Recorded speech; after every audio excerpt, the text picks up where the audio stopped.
once you've set the goal, there's the potential for failure.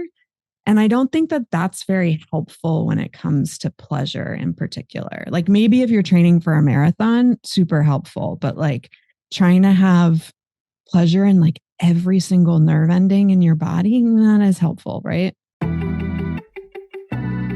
I'm Amy. I'm April. Certified Sex Educators, Sexperts of the Year, and best-selling authors. And we're on a mission to help you have more spicy, connected, and amazing shameless sex.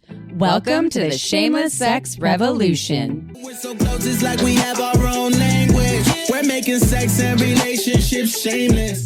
To learn more, go to shamelesssex.com. And for 15% off some of our favorite sex toys, use code SHAMELESSSEX at purepleasureshop.com.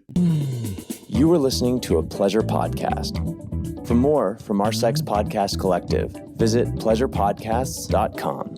Well, hello, everyone. Hey, everybody. Welcome back to the Shameless Sex Podcast. Wait, maybe I should say, oh, everybody. Oh, wait, but I want an oh, but now I want to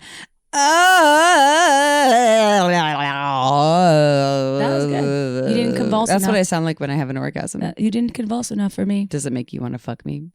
No. I know. Because you're my sister from a different mother. Love you, Janice. Mama Janice. Love you, Janice. Love purepleasureshop.com too. Hey. Bringing people what they need since 2008. I think she's about to wrap. Okay, so we just wrapped up, actually. Our last show of the tour. I know. It was so amazing. That was our best one yet. I just had a voice memo sent between one of the Heels and Honey dancers, and she said that we had 10 dancers from Heels and Honey, which they're a cabaret / boudoir dance troupe, I guess you would say. Or no, what do they call? Yeah, they're boudoir dancers. Right? Yeah, they were fun. If you're in Santa Cruz and ever need entertainment, Heels and Honey. Heels and Honey.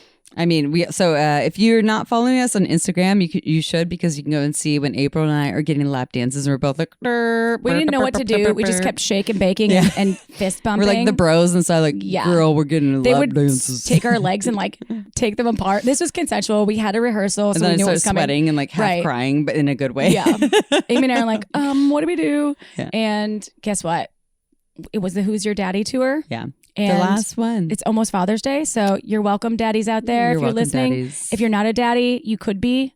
You don't have to have children to be a daddy, No. though. You can be a daddy for like the people, for animals. You could be a daddy as a woman. Yeah. I mean, a daddy without a prostate. I'm a daddy right now. Exactly. See me daddying you? Totally are. I wore a daddy shirt on tour. Oh, yeah, exactly. Amy so was follow like, us on I Instagram. really want you to have the daddy shirt on for the last show. Please put the daddy shirt on. Okay, I'll do it. And then when you move a lot, your under boob pops out. It's and awesome. I wore matching wristbands, that like sweatbands. Oh, and then our friend Davaria, who owns Yaya Designs. Oh my she God. put those are the so hand cool. chains. Like, I need they help were getting so it beautiful. on again, because you can also wear it as a necklace. So I've been wearing it as a necklace. Oh my God. Yaya Check out Designs. Yaya Designs. Beautiful. Next level. Like the jewelry. best. Her jewelry is just She's incredible. also a dancer that is. Yeah. Oh, I love her. Anyway, so you all missed that show if you weren't there. Too bad for you. But we have upcoming retreats. That was our last show, everyone. So cry yourself to sleep at night, but come to our retreats. Come to our retreats. We might do some kind of crazy daddy dance there. At the retreat? Really? You never know. Oh, we can change it up. We did not talk about this, but I'm a yes, because I like crazy. So we do not have the exact dates, but by the time this episode comes out, we may have the dates. We know that we will have something in the fall in Southern California, specifically Palm Springs, Coachella Valley area, and then likely February or March in Costa Rica. So if you would like to come to our retreats, go to our website, sign up for a newsletter. We do not bombard. It's free, first of all. We do not bombard you with a bunch of emails. You might get 1 to 2 emails a month if you're lucky. Who doesn't bombard you with emails? But we don't. We don't. Maybe do 1 to 2 maximum a month. Yeah. And guess what? It helps you get exclusive access to what we're offering, and you get 60 plus tips that are free for signing up. To spice up your sex life. To spice up your sex life. You get 60, spicing up tips. You just get 60 tips. You just get tips for... Dip your tip here. Like JTT. Then dip your tip over there. Like then go to a Justin Timberlake concert and dip your tip there. I got chlamydia from JTT twice. So not from Justin Timberlake, everyone. No, it was from him. I'm kidding. I got her. Our oh my God. publicist would not like this. It's hard to get April. I just got her. Yeah. Okay. Shameless You're sex.com. bringing sexy back. I'm bringing sexy back, but you might need a pill after with JTT. Okay, so one thing to get back on track, because I'm dying, cry laughing. We had the best questions in our sex toy, or not our sex toy, sorry, She's our still sex dying. question box. So at our shows, we have a sex question box. It's a sold out show It's with like with our vibrator 160 races. people. Yes. And they put in their sex questions. We And never had cannot- better questions before. But we can't answer all of them. No, there were like 45 in there, Yeah. but like we answered some on A stage. lot of them are the same question too. We're like, Right. wow, like 8 of you asked the same question. What also happens with our email, when people email us from shamelesssex.com, a lot of the same questions come It up is. again. And guess Our what, answer y'all? is like buy our book or listen to our book. Which is not a cop out. It's we've answered a lot of these questions. That's why we like, wrote the book. How to have anal pleasure, Yeah. or Squirting. how to talk to your partner about sex. how do I take a big dick? Yeah. Ooh, that. Yeah. Well, we Yes. answered that one on stage. We did. And that there's- was fun. There's still, so I love that because Amy curated this and I thought it was genius because So these are the leftover cards Yes. from the ones we could not answer on stage. not all of them, just some of them. Well, some of them were like, Some of how them can were, I fuck you? How can I have a gangbang with you tonight? Yeah. And you're like, that's what are you not doing later? admissible here. So to that person, thank you. We thank you so much. We're not answering. The answer is no. Okay. Can I have your underwear? Huh? How much are you willing to pay? Yeah. Okay. Amy's like, you should sell that daddy shirt. I was like, all sweaty yeah. with the underboob. Yeah, maybe later. Okay, so sex questions. There's I want to say 8 of them. We're not going in depth. There's 9. I just counted. Oh, 9. Oh, thank you, my ADHD friend. All right, number 1: how to make anal pleasurable. So our answer is listen to episode 108. Or episode 418. And there's many other ones because every August is Anal August and we have other episodes. So go to the show notes if you want to just We'll have click the on the links. links. Yes. Right. Yeah. And you can also go to shamelesssex.com, search anal in the search bar. It's tiny. You see a lot of anal when you It's do tiny. that. Not the anus isn't tiny. It is until it opens the up. search bar is tiny. Okay. The other one, the second is common. She's dying. I am. Amy, you're crushing Is it today. common to need hours of sex to be I just read satisfied? common to need hours. That's how I read it. Is it common to need hours of sex to be satisfied? Listen to this episode. Oh, well, that's helpful. This one was Sarah Tomchesson. Yes. Right? Well, that's great. There you go. Okay. The next one is meds that are for mental health. A lot of times lower the libido, which is a thing, SSRIs, etc. So we address those pieces. Sometimes in our book, we have different things sprinkled throughout. And also episode 113 and 154. Click the link if you want to know, because that is something that does happen. And Super common. there are ways to work around that and things you can do to mitigate. And those that. episodes will have doctors. It's not us talking about this, It's right? not? Yeah. You mean me telling about well, we're on the show. How meds for mental health equals lower libido. That's me reading Amy's notes. We didn't talk about it before. We just had to have our editor do some fun things. game. It is okay, fun. Next one. It's a social experiment. The question was, do you ever talk about queer sex? So the answer is yes. Yeah. And it's Pride Month. Hey, what's up?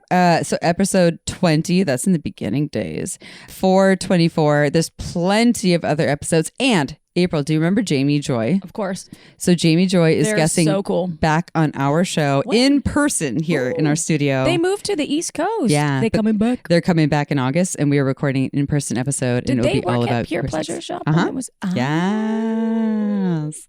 Yes. Oh, well, I'm excited. And episode 20 and 424. Yep. And there's probably some more because There's we did plenty. some more. I didn't even include the ones about like bisexuality, bi-curiosity. Like there's all these things that are like, yeah, and there's so many other pieces It there. is annoying to search, I will say, on our website. We're working on it. And just bear with us because there's not a lot of platforms that help you search on even like podcasts. When you go out on our podcast platform on that's the iTunes, hardest. It's the hardest. And I remember That's why I go to our website. I'm like, I want to look up queer. I write but queer. sometimes you have to do it 2 or 3 times. It's better now. Is it? It's better now. We'll make it more. We'll improve Not it. sponsored by We'll make it more Squarespace. better. We'll make it more better. All right. So Well, let's talk about the next question that these were also from our performance in Santa Cruz, but ED, which we're also talking about erectile performance stuff. So how do you deal with it when meds aren't an option? When you don't have access to Cialis or you can't take it. I almost because said of heart Vicodin issues. or Vicodin or Viacom. No, or Viacom. Viagra. ED. So we've got, I'm like, so this is funny because I'm so sober right now because we're prepping. We have like a dieta and like I'm like more weird and wily when I'm like no coffee or anything in my system. ADHD, also, everyone. not medicated. So we've got episode 184, 281, and 403. That are all in reference to how to work with erectile challenges, let's say. Without meds. Because it's not dysfunction, it's challenges. Yeah. And so that will be really helpful. Yeah. Okay, next one. Group sex play. And I don't remember the exact question, but it was like how to navigate like cuddle parties, twosomes, foursomes, group sex. Episode 256, episode 326, and listen to the episode that's coming out in mid-July. This is one with Mars that's coming out on the sex party or group sex do's and don'ts. The Top Floor Club. Yeah. Top Floor Club. That is a good one. We've got a lot of cool group sex / play. Like the play cool also, like sex parties. Ooh, yeah, with Michael. Yeah. So that's something that you can write us at if you want to know more about the sex party stuff. But squirting was another question. We get this so often. This episode, I think, with Sarah Tomchesson is really great because it talks about multiple orgasms. She also lays this foundation for how squirting or building up to orgasm as a goal isn't necessarily the way to achieve anything with pleasure. Yeah. So squirting, yes, we can talk about how magic wand has helped. Well, that was in the question. It was squirting. Should I get a magic wand? And the answer was yes. So, and on stage, I actually outed you. The only way I learned how to squirt was from a magic wand. You called me the next day. You're like, I squirted. 2 people with right a magic now wand that have talked to me about this, Amy. One of them is in her mid 40s. The other one is in her late 50s. Both have squirted for the first time after I gave them a magic wand. Yes. And there's more because I know people have been like, can I talk to you? So just want to say, I can't guarantee anything because neither can magic wand. Promises. However, there's research studies that magic wand conducted as well that Sarah talks about a little bit at the end of the show. This episode, yeah. Right, because pleasure research is few and far between. It's hard to get funding, and they have 1,000 participants, real humans that did some research about pleasure and how magic wand can benefit / it's not all people, but the actual findings, the results are incredible. They're super, yeah. And you can participate too. It's a DIY study. You can go to magicwandstudy.com and look at some of the DIY stuff. And there still is an interactive quiz that you can take too. And workbooks, worksheets, yes. So if you go to episodes number 80 and then 249, you'll learn more about squirting and yes, get a magic wand to that person that asked. Yes, the answer is just y'all. Yes. That goes to Brent from Anna's. Yes. You know who you are. Okay, another question was about fantasizing about someone or something else during sex. Is this normal? The answer is yes. I do it all the time. If you would like do you picture me sometimes? Never. No. No. It's usually like 3 dicks or something. Oh, okay. Definitely can't help you there. Yeah, thank you.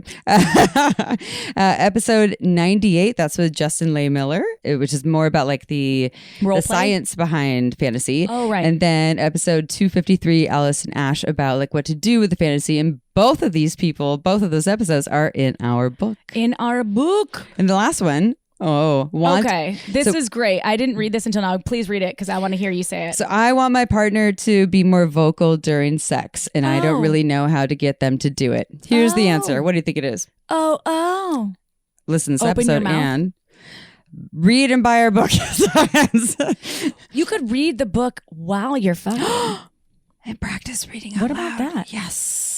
So we have a whole chapter on, this is a communication piece. Chapter 4, which we spent the most time on, I think, out of all the chapters, by the way. Like we don't have a part that's like, here's how you ask your partner about how to be vocal during sex. It's about, here's how you talk to your partner about, here's what I would like to happen more in sex or less.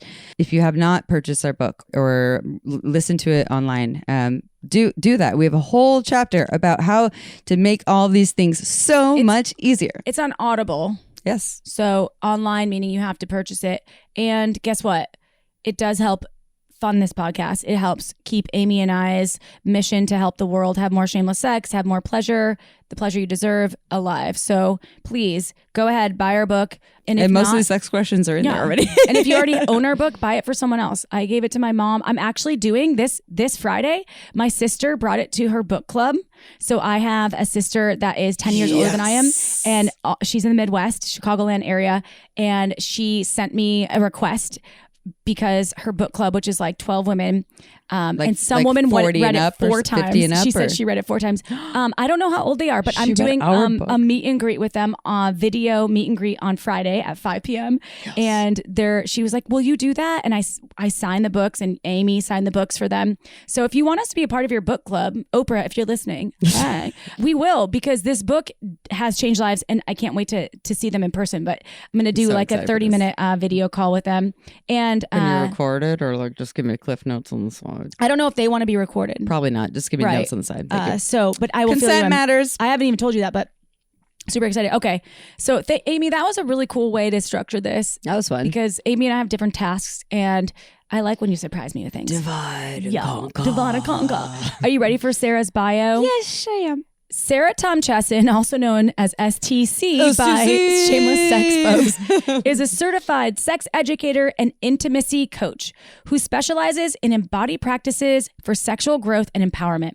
Sarah also works with Magic Wand as their marketing director, sits on the board of SIECUS, which is the Sex Ed for Social Change, as vice chair, and she co-hosts the queer feminist sex ed podcast called Fuck Yeah. Fuck Yeah. To learn more, go to sarahtomchesson.com.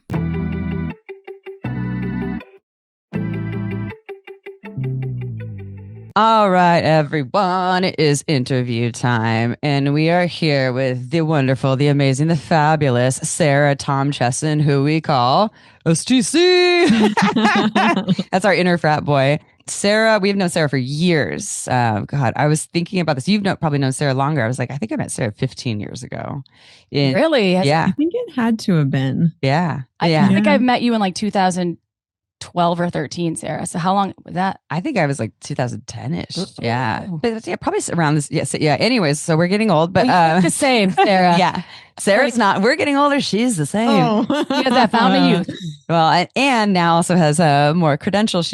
Was a amazing sex toy buyer at the Pleasure Chest, a sex educator that we've always loved and revered, and now she is a holistic sex and relationship coach. And we are here to talk to Sarah today about multiple orgasms, and it's her title, From O to O to O. And this is a workshop that Sarah taught at our last 2 retreats as well, because Sarah is an amazing educator that we bring to our retreats too. And people love. You have the most soothing voice ever. Yes. So I actually did just put up audio guided experiences on my website for the request of some folks at the last retreat. I was like, okay, this is my motivation to finally do it. Oh my, yes, I need to listen to that because I'll have some. You know what? That night when I have my stories with STC, my nighttime anxiety, like STC. So, anyways, but multiple giving me ideas. Yeah. Okay, so without further ado, you all already heard a little bit about Sarah, and also, oh, by the way, Sarah has been on our show before with her dear friend Robin from the Fuck Yeah podcast. So she wears many hats, and we will put the link to that episode in the show notes if you want to hear more. That podcast is amazing. We've been on that podcast too. I know. We wanted to record it in the pool, but then we're like, this looks like it's not a great idea. Well, we also we recorded next to the pool. The recording box. We ended up doing 4 people. Yeah. 4 humans, 1 mic. Yes, that's what we did. Yeah, that's what ended up happening. Yeah, so we'll put that link in the show notes because it's pretty fun. That's silly. All right, so Sarah, can you please tell us and our listeners a little bit more about how you got to where you are today in the field of sexuality? Oh, yeah. I really think it's trial and error. A lot of it, where I am right now has a lot to do with getting super burnt out from, I don't know, this like good girl programming around having to create legitimacy around my calling. Like when I found sex ed, I realized, oh, this is really what I'm meant to do. Helping people access these really vulnerable parts of themselves. Like I have an intuition for it. I have a deep love for it. I have such a curiosity around sexuality. And then I just kept trying to land in jobs that would give me legitimacy. And so I ended up running someone else's business for 11 years. I got so burnt out to the point where I just had to tear it all down and rebuild it. And so that's kind of where I'm at now, is trying to lean a little bit more into how I want to feel versus like achievements that I'm trying to check off of a list. Wow, Sarah. Inspo for me. I know, right me there. too. Dang. I feel like also a lot of people that I'm working with now through coaching, like that's who I'm attracting in, are people who are also like, wait, I'm so I worked really hard for this life and now I'm here and it doesn't feel like how I wanted it to feel. Mm-hmm. And I really relate to that. So now I'm trying to, obviously we live in a capitalist system. Like we all have to do jobs that sometimes don't feel good. And I, landed with Magic Wand. So my business now is kind of a mixture of consulting for pleasure brands. And I work with Magic Wand. And that's just such a dream job because their mission is in the right place. We have an amazing CEO who does his job so well. So I just get to focus on, working with folks like you and working with individuals. And we just came out with a study, which I'm excited to share with you all as far as the benefits of using the Magic Wand. And yeah, so now it's more of a balance. I work with clients. I do sex ed.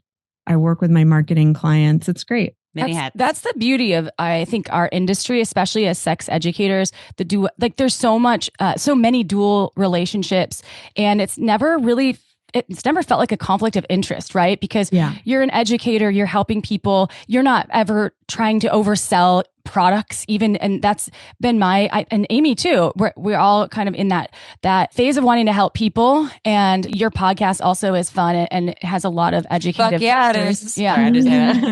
It's great. And we're so grateful to have this relationship with you that allows you to even speak about your coaching and this particular multiple orgasms topic that we're talking about today, because that's one of a lot of the couples that have attended the 2 retreats. That's one of their favorite workshops. So we wanted to bring that to our listeners because some folks can't probably attend a retreat, even though we want you there.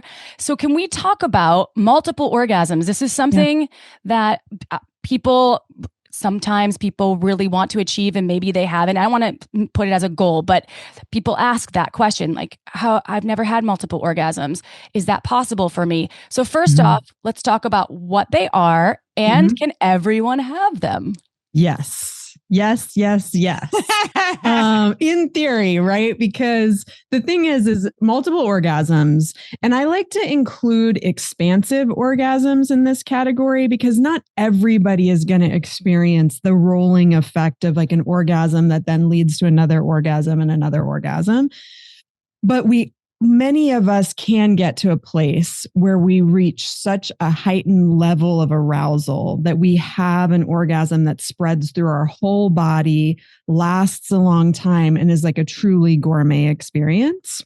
And yes, everyone can achieve them, but it is about a state of mind and body that allows the release. And so there's a lot that gets in the way of people being able to do that. So you've got to kind of clear out, like I think a lot of sex education is focused on all these things that you can add in. When it comes to expansive or multiple orgasms, I tell people to start with the things that you can take out. What are the blocks that are holding you back from being able to be present in your body, quiet your mind, and actually receive pleasure? Because no matter how many accelerators you add into the mix, if you are pushing that car up a hill and the emergency brake is on, there's only so far you're going to go with it. So you've got to clear out some of those roadblocks, some of those brakes that are in your body, perhaps in your relationship dynamic, in your practices, so that you're able to get to a state of release, surrender, and really inviting full body pleasure in. So multiple orgasms could be like an extended, expansive experience that isn't necessarily like, oh, I definitely had orgasm after orgasm after orgasm, or or it could be orgasm after orgasm after orgasm. It could be look like so many different things, and I like that. I like when we're all like the way we all teach sex ed. We're all very much like there's so many different ways, and I do know some sex educators out there won't name names, but April knows what I'm talking about. Who's like, there's one right way. And I disapprove of that. So, okay. So what you kind of already shared a little bit about this without going into the details, but why is it so hard for some people to have multiple orgasms? Well, there's a couple. God, there's so many things. Right? Like, I think that sometimes we have patterns that have developed over our sexual history that then start to define us, right? So if we think back to some of our early orgasmic experiences, I'll say, because I do think orgasms is even a little restrictive, right?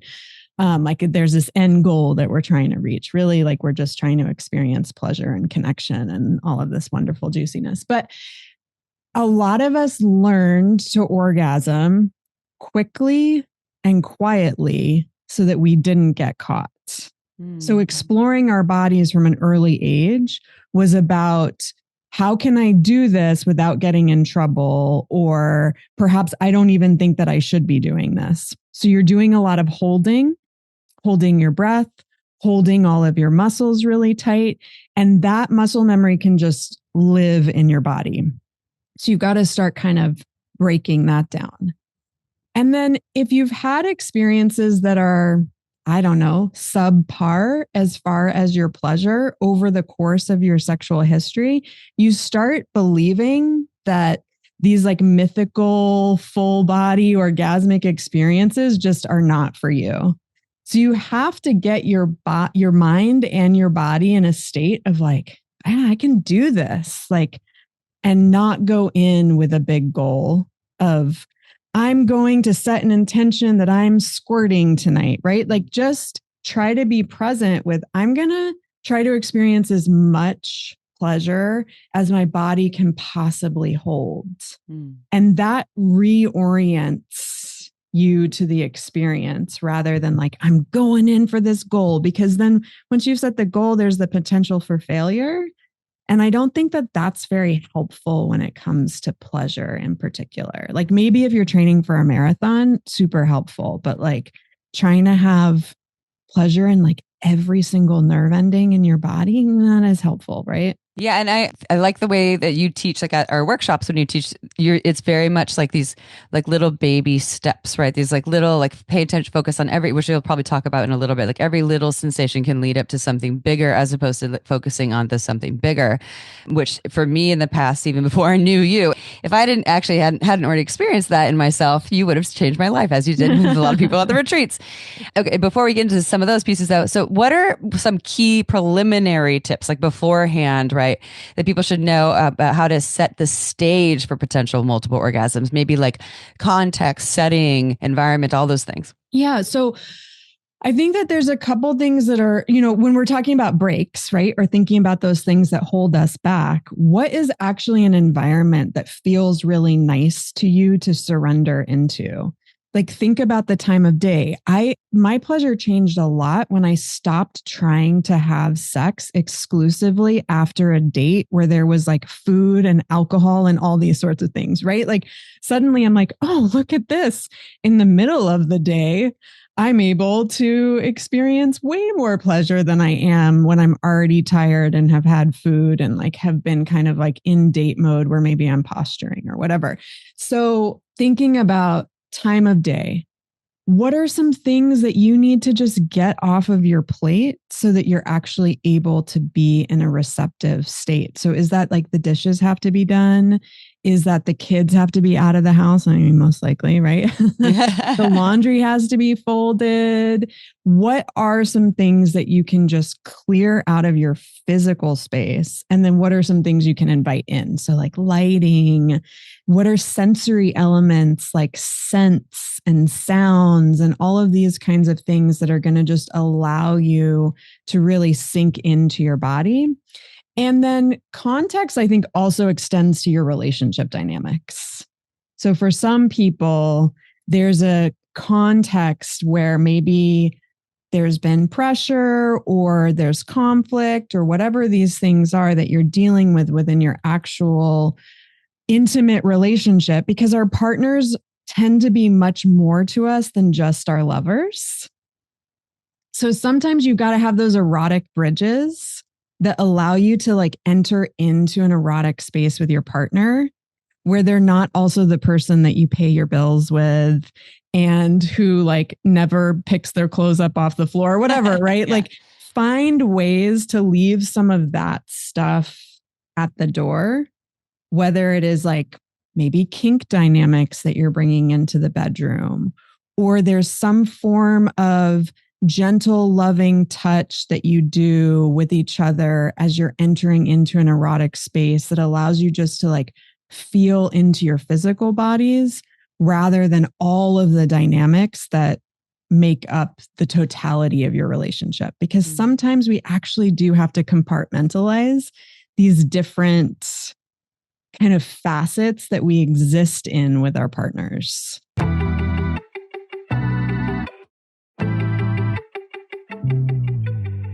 In this episode with Sarah Tomchesson, we talk about how stimulating the perineum from the outside can lead to mind-blowing multiple orgasms.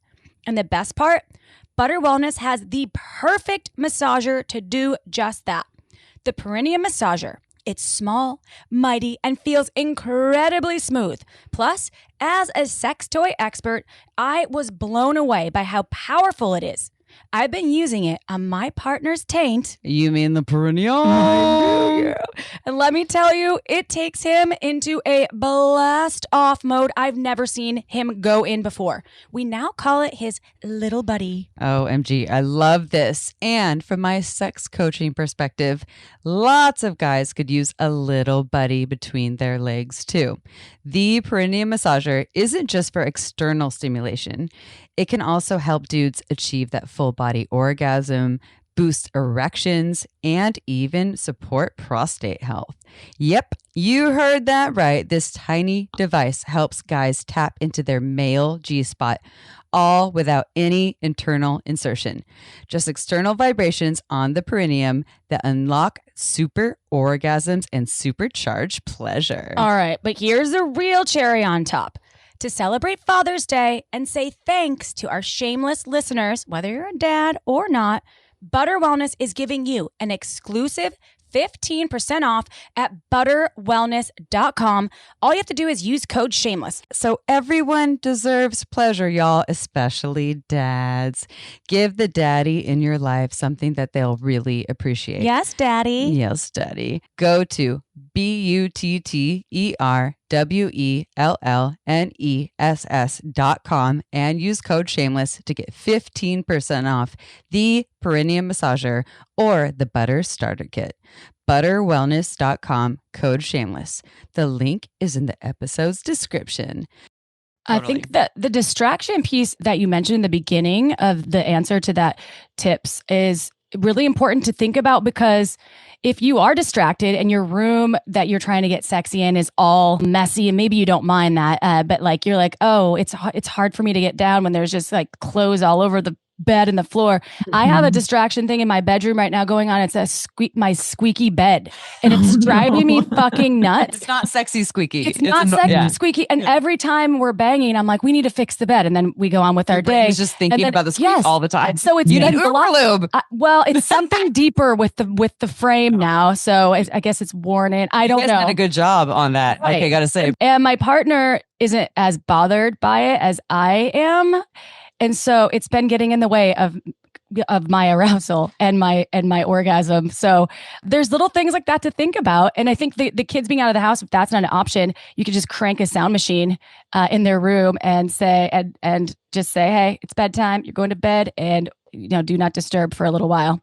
I don't know if that would be a good way. Like lots of parents will establish it. Like once kids get to a certain age, you can say like when the door is closed, we are like, we respect when you close your door, you're going to respect when we close our door. But your situation makes me think of that it would be so fun, like such a great act of service. Who cares if your partner cares about it, right? But if he were to just like take the time, take the whole bed apart, like you could make it part of even like an erotic ritual together and like identify where the squeak is coming He's from. got the hot tool belt on too. Yes.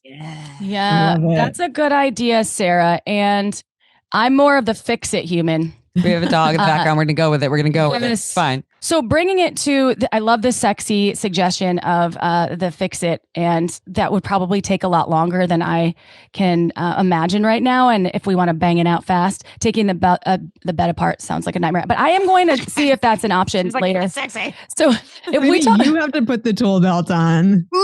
Get in there. Something about a power, like a power drill. And I'm like, yes. So let's talk about some things not to do because they're getting in the way. So tips about what not to do. Well, a few things. I think I talk about breath a lot because, I mean, obviously for me, it's been super helpful to get in tune with my breath during sex. Actually, I mean, really just during life in general. Like now I notice all of the things we do in the bedroom can translate to our day-to-day practices too, and vice versa. So I'm better at breathing during sex, and I'm also better at breathing, during a stressful meeting or like during my workouts, right? So something that's very common, which I mentioned before, is that we hold our breath during sex because orgasms are a contraction and release. Like physiologically, that is what's happening in the body. The PC muscles that wrap all around the genitals are, as we become aroused, there's a ton of blood that's flowing into the genitals.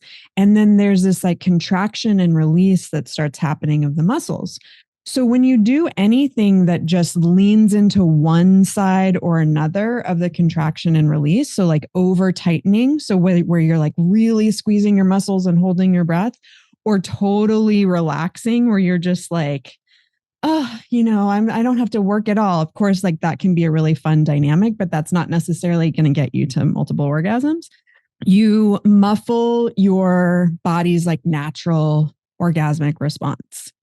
So just starting to notice or leaning into the ways in which your breath naturally deepens during the arousal process, rather than working against it. Because for a lot of us, we're like, we can just squeeze this orgasm out. If I like hold my breath tight enough and squeeze my muscles, it's like a fart, but it's sexier. Totally. And so like what happens is you then are like building up, and then it's like, there it is. Where did my It's out. orgasm go? So don't hold your breath. And I think also don't like if you haven't been multi-orgasmic up to this point, don't rely on everything that you've done up to this point. Like actually start exploring new erogenous zones.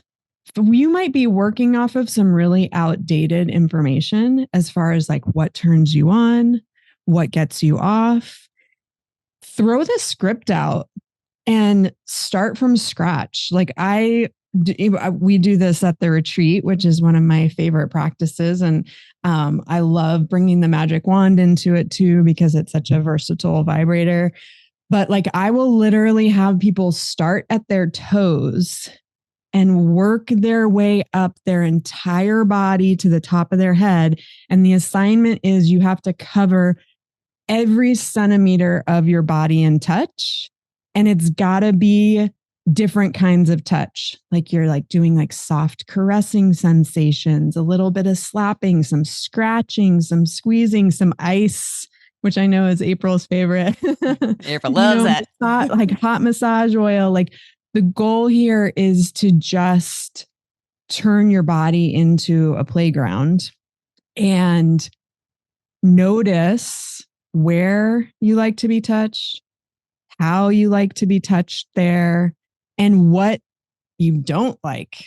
And in the pleasure mapping practice, I say, if you hit a spot that does not feel good, just like move on. We don't have to like, our whole body doesn't have to be erotic to us. You just have to find your particular pleasure centers in your body And then you can expand out from there.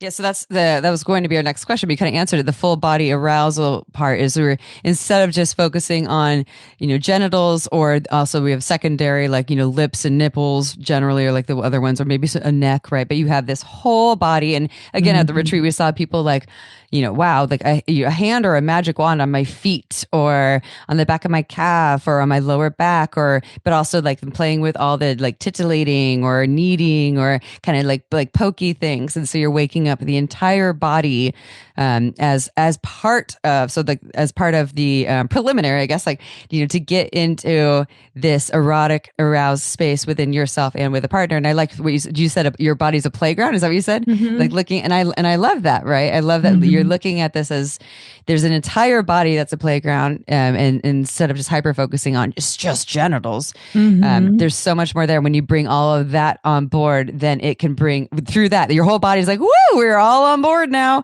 in different ways. And then you are going to the genital area. This is a question, right? Then moving to the genital area, but because your whole body is now more alive and on board, relaxed, safe, etc., it could lead to more possibilities to have the multi-orgasmic experience. Yeah, well, and I like to think of working your way out, like your extremities into the center of your body. And you can do this on your own. Like, you don't have to do this with a partner. You can do this solo. And the cool thing with doing it solo is you also get the biofeedback of like how your body feels in your hands. Because so many of us hyper focus on how our body looks. And like a lot of those softer parts of our body actually feel fucking fantastic. But sometimes you're looking in the mirror and you're like, oh, why is my belly so soft or whatever? And it's like, no, it actually feels so nice. And it's like a rule, quote unquote, if there are any rules, which there are not when it comes to sex, but any area of the body that is slightly ticklish is going to be more nerve rich. And so there's a little bit more potential there for pleasure. So we think of things like, our necks, our lower bellies, like armpits. Yeah, absolutely. Like a lot of people don't give themselves permission to explore the armpits erotically, but man, they are so sensitive. I have had some like armpit openings for sure, where I was like, I'm not going to like this. I'm not going to like this. And then I was like, I love this. I love this. Yes. And that's like, I love when that kind of stuff comes up, because you're like, ooh, there's a tension here. And I think that we often are trained to kind of step back from things that feel uncomfortable. But when it comes to eroticism, if you can lean just a little bit into those things that are slightly uncomfortable, like that's where you hit the really juicy spots. I totally lost track of your question. Well, that was it. The full body arousal part. That was exactly. It was bringing in. Great. And then April has a question about breath, but I'm going to throw in this one because, so I want to ask your expert opinion, right? So, and I'll speak for talking about pussy owners right now. Again, speaking to a certain sex educator who says that there's a hierarchy of orgasms, which is cervical orgasms. I won't say their name. Do you personally believe people can have, let's talk about pussy owners in particular, pussy owners can have full body orgasms / multiple orgasms just from clitoral stimulation, or does it need to be G-spot, G area? Does it have to be cervical? Like, can it happen in all these ways? What is your expert opinion? I mean, I will speak, I guess, from my personal opinion first, and then I'll put my, like training hat on. I have sex with women. Like, that's who I have had sex with exclusively since I was 21. And I have had not exclusively women, but people with vulvas, I will say. I've had a number of partners who do not like penetration and who have multiple orgasms. Hey, there it is. Yes. So I think that when it comes to having multi-orgasmic experiences, if you are a vulva haver and your orgasm isn't tied to the release of ejaculation, it's a little bit easier for you to ride the wave of multiple orgasms. If you are starting with your most intense orgasm that you like have in your body, you're going to kind of blow things out and it's hard. You don't really have anywhere to go from there. For some people, direct clitoral stimulation is their blowout orgasm. Mm-hmm. So perhaps you're not wanting to start there. I'll use myself as an example. I'm really sensitive to clit stimulation. So I tend to explore a lot of internal penetrative play. And sometimes my clit orgasm will be the last one I go to. It's not necessarily where I start. Although I have trained myself to be able to start there because I have a partner who's obsessed with cunnilingus. And so it was my challenge where I was like, okay, I got to figure out how to be able to have cunnilingus and then continue to have orgasms. Great. Okay. Save that for the end. That's the finale.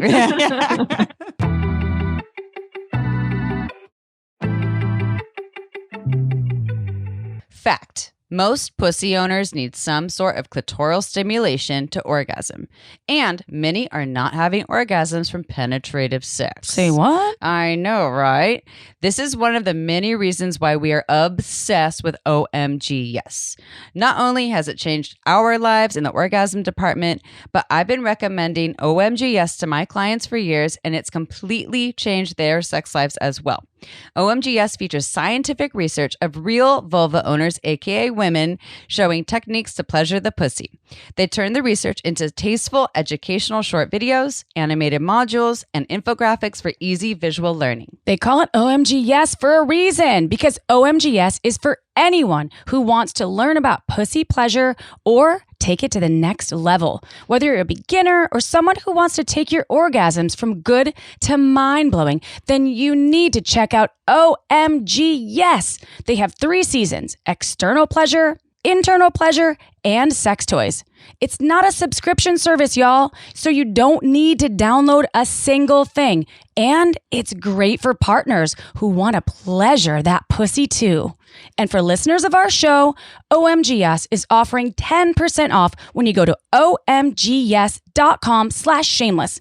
Again, that's omgyes.com/shameless to receive 10% off unlimited access towards enhancing your pleasure power forever. Newsflash, everybody. We are picky about our lubes. Can we say uber picky? Yes, we can. And let me tell you all why Uber Lube is our absolute favorite lube ever.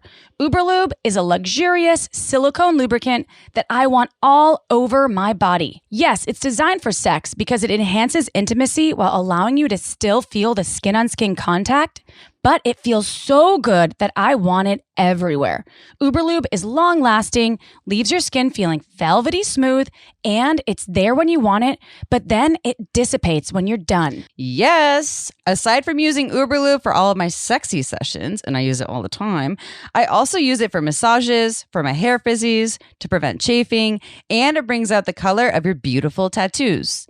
Thousands of doctors and therapists in the US alone are recommending Uber Lube to their patients because it's body-friendly, less likely to change the pH, and has vitamin E so it feels moisturizing on the skin.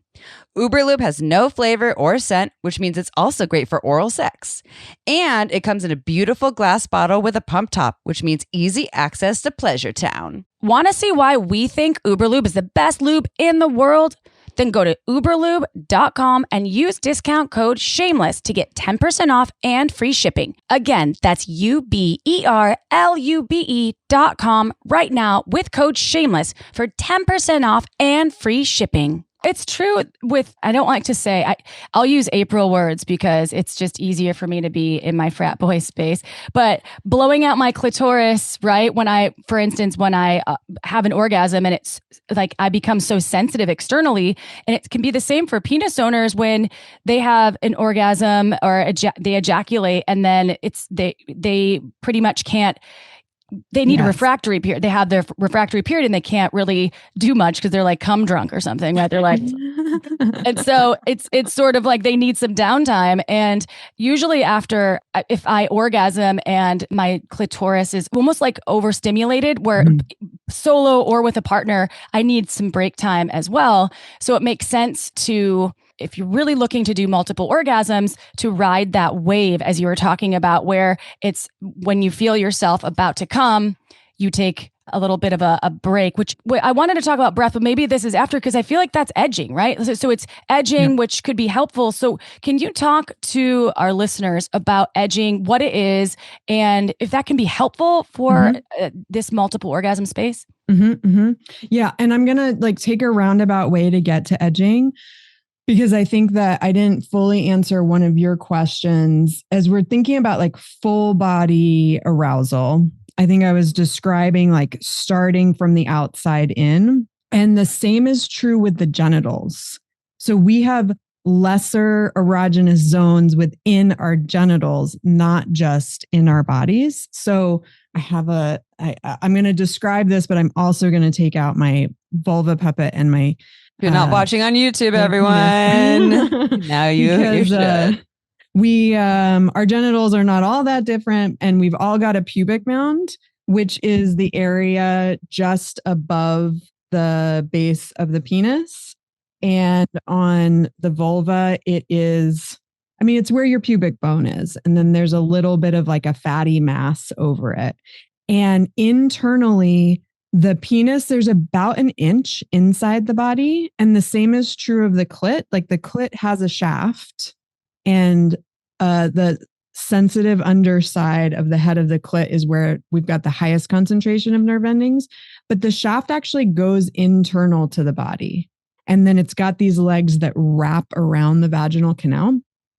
You can access the internal portion of the clit or the internal portion of the penis by applying pressure to the pubic mound. And on the the bottom of the genitals, we have the perineum. So on the penis, it's behind the balls, between the balls and the anus. And on the vulva, it's between, actually, you can't really see this very well on my vulva puppet, but between the vaginal opening and the anus. So this is a pressure point where you're getting into those internal nerve centers. So you're indirectly accessing the prostate on the penis through the perineum.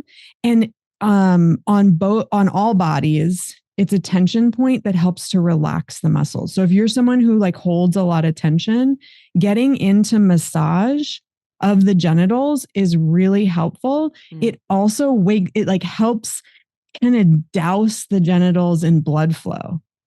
And more blood flow equals more sensitivity. So we're working from the outside in the body. We're working from the outside to the peak, let's say, the peak being the head of the penis or the head of the clit.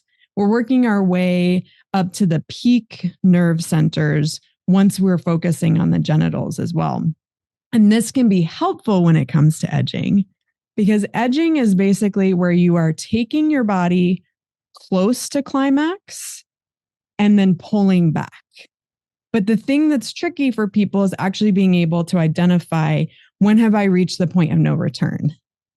And typically, if you're stimulating the really nerve-rich areas of the genitals, so the head of the penis, the head of the clit, you're going to get to that peak where you can't kind of step back as easily more quickly. So edging can involve your breath, but it also involves touch. So working with areas of the genitals, such as the pubic mound, the perineum, giving nice vulva massage. So lubing up your hand and actually running your fingers through the folds of the labia, or taking the clit with the, so our clit is hooded. It has the labia that covers it. Sometimes some clits peek out a little bit. You can take it between your fingers and kind of flutter back and forth. So, or even just massage a little bit back and forth. So you're stimulating the side of the shaft and not going into the head of the clit. And it's giving your clit a hand job. So these kinds of things are really fun to explore to build up arousal. And then once you start feeling maybe it's a fluttering feeling, or you feel the orgasm coming on, you're going to take a little bit of a pause. So you can use your breath here, or you can just take a little bit of a step back on stimulation say for like 10 seconds, breathe through, and then start back at that level of stimulation that you were exploring before, and try to build a little bit more arousal, build back up to the orgasm. So the idea is that each time what you're doing is you're like building arousal, you're building blood flow. Oh, it's so feeling so good. And then you take a little bit of a pause. So you kind of hit a plateau, and now you're rebuilding from a higher level of arousal and pleasure. And now you're building up. And I would say don't do this more than 2 or 3 times, especially when you're new to edging, because sometimes what can happen is you can lose your orgasm. Yeah, and then you're like, fuck. Yeah. You get in your head, or you kind of start like squeezing things like, oh, I'm trying to hold it. You know, like if the orgasm is coming, just let it come, because you can kind of lose it in the edging process. But the thing that's fun about edging is that you can build up to like a much bigger orgasm. And especially if you've actually woken up other parts of your body, what happens is that the orgasm spreads from your genitals, like through your thighs, up your chest, into your fingertips. And it's just a very expansive experience. Yeah. Okay. And so I just want to bring this back to, we were talking about breath, and just we have a couple questions about breath before we have to wrap up the show. And so I know I keep talking about that one sex educator. And so, but what I'm hearing you say though, it's because we talked about like specifically for pussy owners, right? We have clitoral and more like inner G-spot G area. I also personally have felt just like the first inch of the vaginal opening orgasms just from that area, which to me is clitoral tissue, and then there's cervical. And so what you're talking, when you say expansive, my question for you is that the same as like those transformative blasted off to another planet and the whole existence was everything was one and one was everything, and I'm just bringing this up again because I personally do not like the idea that some specific human stuff that you have to have deep penetration only happens from cervical orgasms, because I personally have experienced those. Like, was this 15 minutes of mini orgasms or 15 minutes of one big one where I felt like it could last forever, and I feel like a sexy witch, and the sounds that are coming out are crazy, and our neighbors might want to call the cops, and I'm convulsing, and when I hear people like it has to happen from this one thing, like that's not how it happens for me. So is that the same when you say the expansive? Is that kind of like the transformative? Are they similar to you in the way you're describing it? Mm-hmm. Yeah. So I would say when I say expansive, what I'm meaning is that you have taken your time to build up enough arousal in the body where some stimulation can be sustained. So you're not having to like go to like such a high setting on your vibrator that you like come within 30 seconds, right? Like you're building this base of arousal so that you can, perhaps it is stimulating your cervix through like deep penetration with a rhythmic motion for like 5 minutes, right? Like you're trying to sustain some stimulation. And if anything is getting you to the place where you're like, oh, I'm going to peak out and like have my go to my quick orgasm, you get to decide, is that the experience I want to have right now? Or do I like take one step back as far as like either breathing through it or just like easing up on the stimulation a little bit. And then you rebuild, you let yourself have like the small orgasm, and then don't stop stimulation, keep going so that you can have the bigger orgasm.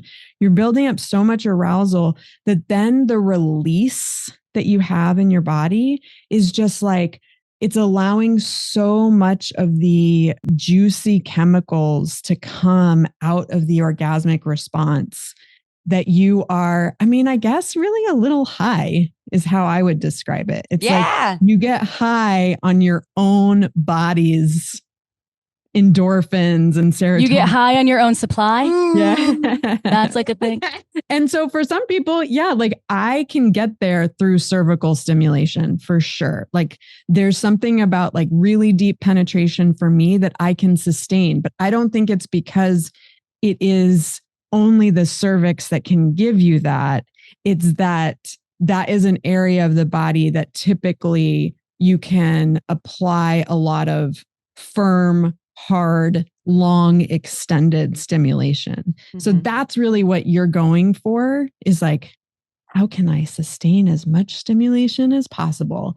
And for penises, it's a little different because it's harder to deprogram the ejaculation response to be able to have another orgasm. But there are like two different methods that people use. One involves squeezing the PC muscles and only stimulating like the pubic mound, the perineum, like doing some nice massage here, maybe a little bit of the shaft, but you're really staying away from the head of the penis as far as stimulation goes. It's like a lot of massage and breathing. And then periodically, like as you feel the arousal building, you're doing like a pulling in of your PC muscles. So imagine like you're trying to pull your balls into your body. You're like taking a big breath, squeezing everything in and just like holding for 10 seconds. Big release. And then starting back with the massage techniques. So that is also sustained stimulation, but you've got to be really careful of any of your sensitive spots that are going to just send you into ejaculation, because the goal here is like holding your ejaculation in as long as possible. And some people can get to a place where they like massaging the perineum and have this incredible like internal kind of like prostate orgasm without any ejaculation, and then are able to maintain their erection and continue having sex. Sometimes having a cock ring in the mix can be really helpful because you sort of want to trap that blood flow in there, because you're going to notice that the muscle memory in your body is strong. It's like, ooh, we had an orgasm. Now we release all of the blood back into the body. So sometimes just get a cock ring to help you through this process. That's smart. One of our questions was about breath techniques, and I think we've covered the importance of breath throughout this process. So the penis owner, you had this great technique of the squeezing of the PC muscles, then 10 seconds and kind of not holding your breath, but letting it out. And after 10 seconds to help with that, with not only maintaining the arousal factor, but taking you through that multi-orgasmic process. What about vulva owner? And hopefully I got that right, but what about vulva owners? If you have any breath techniques for those folks? So with breath, I think I said early on, just noticing your breath, super helpful. Just like bring your attention to your breath during sex. Start there and just try to breathe just a little bit deeper with a little bit more intention. Then once you have that, once you're actually able to connect with your breath, start experimenting with like what works best for you. Is it nose breathing? Now the nose exhale is actually kind of calming. Yeah. So that's why they do that in yoga. They're like all in and out of the nose because to calm you, not to get you all excited. I tend to recommend nose breathing for penis havers because typically to be multi-orgasmic or extend your orgasm, you're needing to like slow it down a little bit. Typically, I think that mouth breathing is better for vulva havers, but do your own experimentation. Like figure out what works for you. But when you relax your jaw, it helps relax your throat. And we've got a sphincter in our throat, and we also have a sphincter in our anus. One sphincter relaxes, all of the sphincters in the body relax. So you're wanting to like invite this release, right? It might mean it takes you a little bit longer because maybe you've like been squeezing your orgasms out your whole life, but you want to let your jaw go soft and like lean into, imagine porn stars. Like when we're watching porn, they're like, they're doing these like techniques with their mouth that are also visual, right? I'm not trying to say like be performative, but just think about like there's moaning, there's like soft jaw, all of that is really great. And then something that I like to do, I call it like a sipping technique. So it's actually bringing in as much breath as your body can take in. And so if I find that I'm like going to my quick orgasm, or even if I'm like, God, I'm kind of getting in my head, like I just keep sort of stalling out, it works for me for both. So I'm a mouth breather during sex for the most part. Sometimes I'll use my nose to breathe in, but rarely to breathe out. And I'll like bring some breath in and I hold it. So I'm like playing with the contraction and release with my breath, right? Then I bring in more breath hold it. So I'm pushing that, like there's nowhere else for the breath to go but down. And I do this at least 3 times. I sip in some more breath, hold it. And now it's like deep in my gut. I might even do it a 4th time. Hold it. And now like my PC muscles are involved. And then I release. And then I start rebuilding on the stimulation from there. And I might do that technique a few times. And what it does is it really wakes up like the whole body. Mm-hmm. I've like oxygenated kind of everything throughout my body. And you can just return to your natural breath after that. Or just, for me, it tends to invite me to breathe a little bit more deeply. Never thought of it as a sipping technique, because I've totally done that without even knowing I was doing that. Like I had an experiment back in the day when I lived in a cabin in the woods and didn't share walls with anyone, this cabin in the woods, and the partner at the time was not there. So I was like, I'm going to experiment with being as loud as possible during sex because I'm in the woods. But I didn't realize I also just naturally was doing this, like trying to hold in the breath and then sip in a little more and a little more and a little more. And then when I was going to exhale or let it out, I like screamed, and it was like kind of borderline psychedelic, honestly. Yes. and awesome. And I had such a powerful orgasm from it. And now, granted, most people can't do that because I was shaking the walls. Meanwhile, the neighbors thought you were getting murdered. Again, yeah, I was like, did they call the cops? I'm not sure, but they're pretty far away. I was in the woods, so but I didn't think of it as that. That's smart. This like the sipping, kind of little more, and I didn't think of the way you're saying it's pressing things down now into your genitals. Like that all makes so much sense. Just no one told us about that until now. Thank you, sir, Tomchesson. Yeah, well, and it also does this thing of like, I find I'm like very type A. And so that really peppered my orgasmic explorations like early on, where it's like, I'm going to control my orgasm, right? And it's like, it doesn't exactly work like that. But the sipping breath where I do the hold allows me to kind of lean into that tendency where I do sort of want to like pull my muscles in a little bit and feel like I have some agency and some control over my body and my orgasmic response.